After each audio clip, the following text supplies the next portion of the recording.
Go. Right. Wonderful speaker number 3, Jackie Fowler Lewis III. Now, I'll be honest, sometimes life deals you a shitty deal. Forgive the language.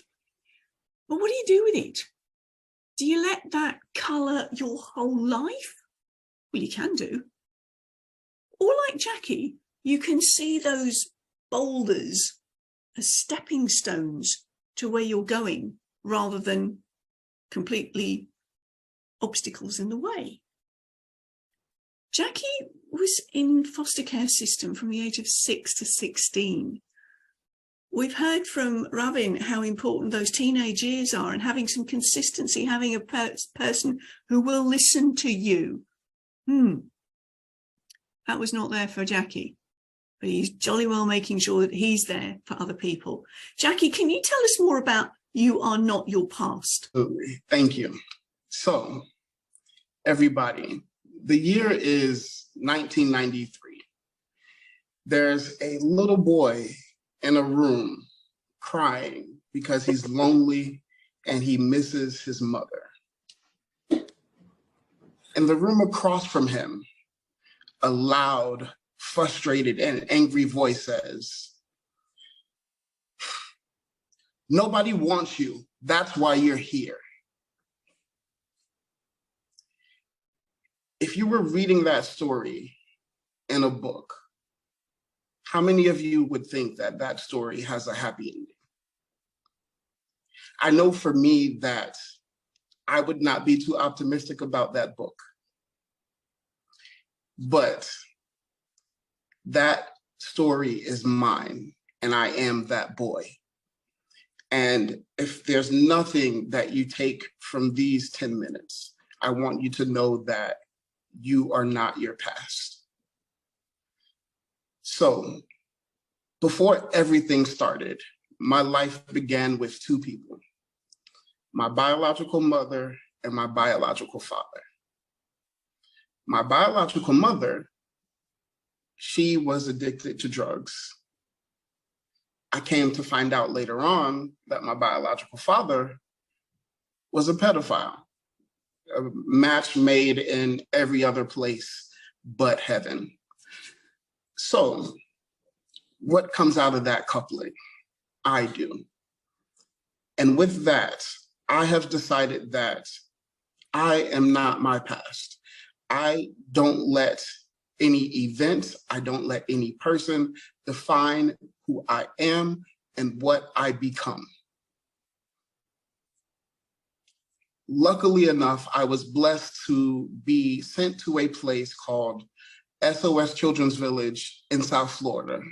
They are around the world, but luckily enough, I was sent to the one in South Florida. There, I met my adoptive parents. There, I learned the concept of family put into practice. There, I've built lifelong friendships. It's an organization that has allowed me to do great things. So as a foster child, you tend to feel left out because everybody else can believe in Santa Claus.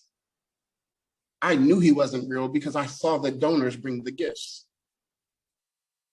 You know, I knew that Easter Bunny wasn't real because I saw the donors paint the eggs in the community center. So, but with all that being said, it was a great experience for me. So I choose to view the positive. I choose to see what I could have been under those 2. And I choose to accept who I became under my adoptive parents. Luckily, I was adopted by a lady named Nikitris and William Lewis. They aspire to do great things, and they instilled that inspiration in me. They are community leaders. My father is a pastor, so now I get to become a pastor's kid. I have faith instilled in me. I have the relationship of God instilled in me. And what better place is that to be? There was one time where the social worker came to meet with my adoptive mother. You want to guess what she told her? She told my mother, your son is either going to be dead or in jail before he is 21.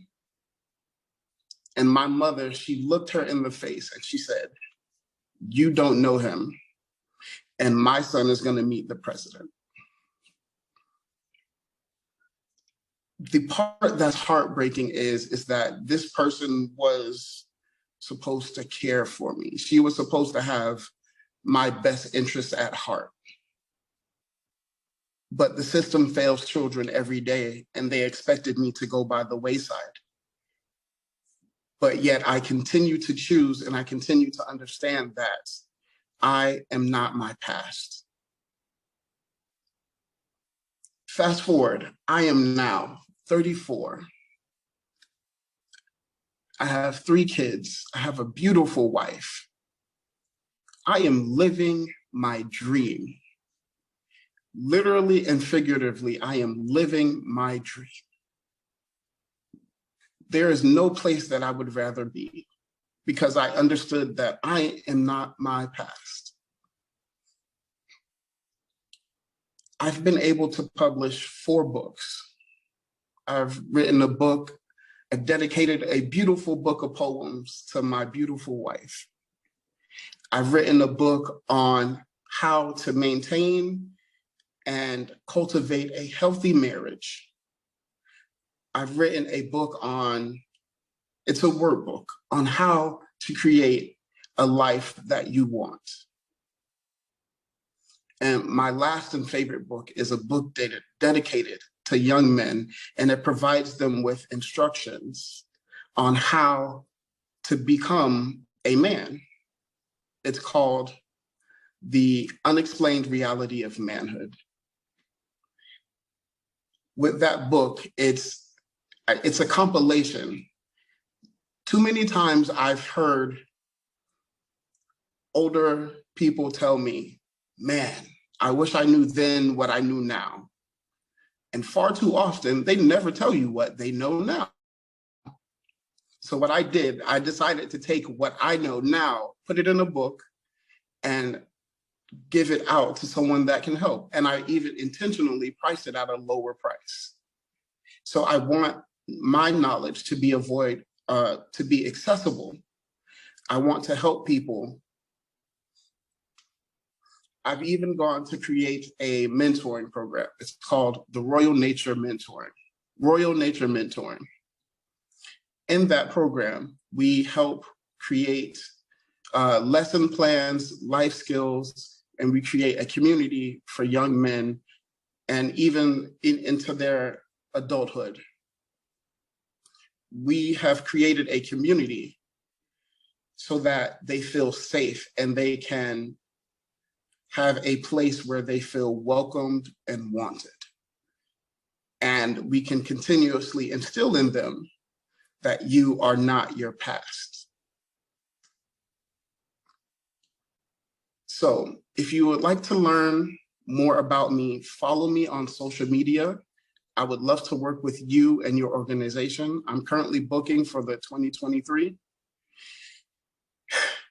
You can learn that not only did I make it through the system, but I can show you what I did to become a 4-time author and what I did to launch a global network and program that is impacting young men and boys across the globe. I would love to share tips and strategies on how your organization can be more impactful and how we can impact your community.